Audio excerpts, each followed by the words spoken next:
प्रिय बच्चों, जब आपको बादल के बीच से गड़गड़ाहट की आवाज़ सुनाई देती होंगी, क्या आप कभी अपने घर से बाहर निकले हैं? आपको आपके माता पिता ने बताया होगा कि यह जेट विमान की आवाज़ है, यानी सैन्य विमान, जिससे कि आप दुश्मनों पर हमला करते हैं। कई बार आपने अपनी कौतूहल भरी निगाहों के बावजूद उसे उड़ते हुए नहीं देखा होगा, लेकिन ऐसे मिलिट्री जेट्स से निकलने वाले धुएं के निशान दिखाई देते होंगे। आप रोमांचित होकर अपने घर लौटते हैं, लेकिन उसे ना देखकर थोड़ा सा मायूस भी महसूस करते होंगे, यह सोचकर कि आपने अपने घर से बाहर निकलने में शायद थोड़ी देर न कर दी हो, और खुद से वादा करते हैं कि अगली बार आप जल्दी से घर से निकलेंगे, है ना? लेकिन आज हम आपको बताएंगे कि इतनी आसान से आप इसे देख क्यों नहीं पाते, और क्या आपको ये जानने की इच्छा है कि ये जेट विमान आखिरी वायुमंडल के किस परत में उड़ती हैं? वायुमंडल की कौन सी परत अनुकूल है जेट विमान उड़ने के लिए? तो आए हम जानते हैं इसके विषय में। तो क्या ये जानना ठीक रहेगा कि आखिर वायुमंडल में कौन कौन लेयर्स हैं? तो बच्चे, हमारे वायुमंडल में कुल 4 प्रमुख लेयर्स हैं, लेकिन वास्तव में इसमें 7 परतें होती हैं और सबके पास अपने कुछ गुण हैं।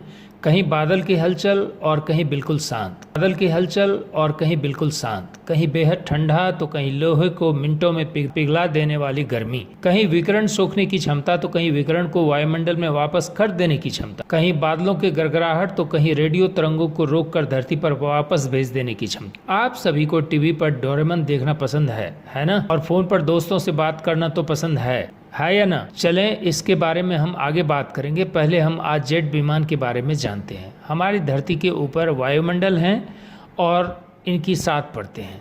ये परतें कौन कौन सी परतें हैं? सबसे पहला परत जो है वो कहलाता है क्षोभ मंडल, जिसे कि आप ट्रोपोस्फेयर के नाम से जानते हैं। फिर जो दूसरी परत है उसको हम कहते हैं समताप मंडल, स्ट्रेटोस्फेयर। फिर जो तीसरी परत है उसको कहते हैं मध्य मंडल, मेसोस्फेयर। फिर जो चौथी परत है उसको कहते हैं ताप मंडल, थर्मोस्फेयर। फिर जो उसके बाद की लेयर्स हैं वह बाहरी मंडल है, यानी कि बाह्य मंडल के नाम से भी उसको कई बार जानते हैं, या एक्सोस्फेयर उसको कहते हैं। एक और क्षेत्र है जिसको कि हम मैग्नेटोस्फेयर, चुंबकीय मंडल कहते हैं।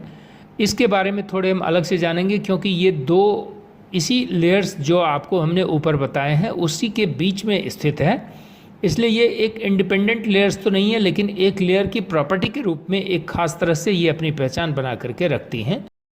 आयन मंडल, जिसे USA टुडे के अनुसार अधिकांश वाणिज्यिक हवाई जहाज़ों के लिए सामान्य परिभ्रमण ऊंचाई 33,000 और 42,000 फीट के बीच है, यानी कि समुद्र तल से लगभग 6 और लगभग 8 मील के बीच, या अगर इसको मीटर में हम कहें तो 8 से 11 किलोमीटर, यानी कि 8,000 से 11,000 मीटर के बीच है।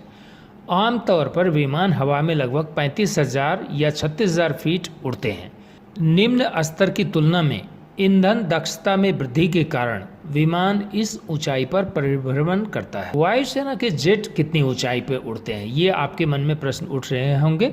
तो ऐसा देखा गया कि जो आज दुनिया की सबसे विकसित सेना है, एयरफोर्स 1 जिसको कहते हैं, जो अमेरिका की सेना है, इनके जो जहाज़ हैं वो लगभग 45,100 फीट की अधिकतम ऊंचाई तक पहुंच सकता है, जो कि वाणिज्यिक उड़ानों के लिए सामान्य परिभ्रमण ऊंचाई से कहीं अधिक है, क्योंकि वहाँ पे हमने आपको 35,000 से 36,000 फीट की ऊंचाई बताई थी, तो उस ऊंचाई से ये ज़्यादा है। यह उनके द्वारा, लेकिन फाइटर जेट कितनी ऊंचाई तक उड़ान भरेंगे यह उनके द्वारा वहन की जाने वाली गोला बारूद के वजन और मिशन की दूरी पर भी निर्भर करता है, क्योंकि भारी पेलोड के साथ इसे कम ऊंचाई पर क्रूज करना पड़ता है।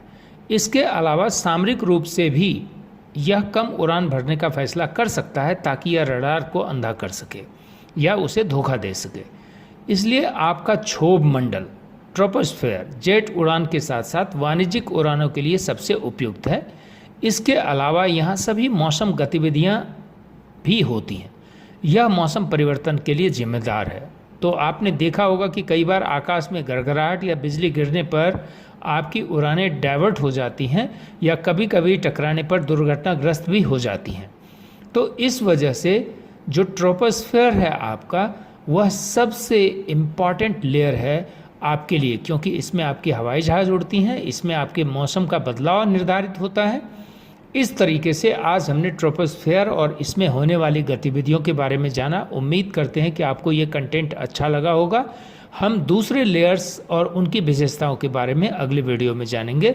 तब तक के लिए आप इंतज़ार करें और अधिक से अधिक दोस्तों के साथ इसको शेयर करना ना भूलें। धन्यवाद।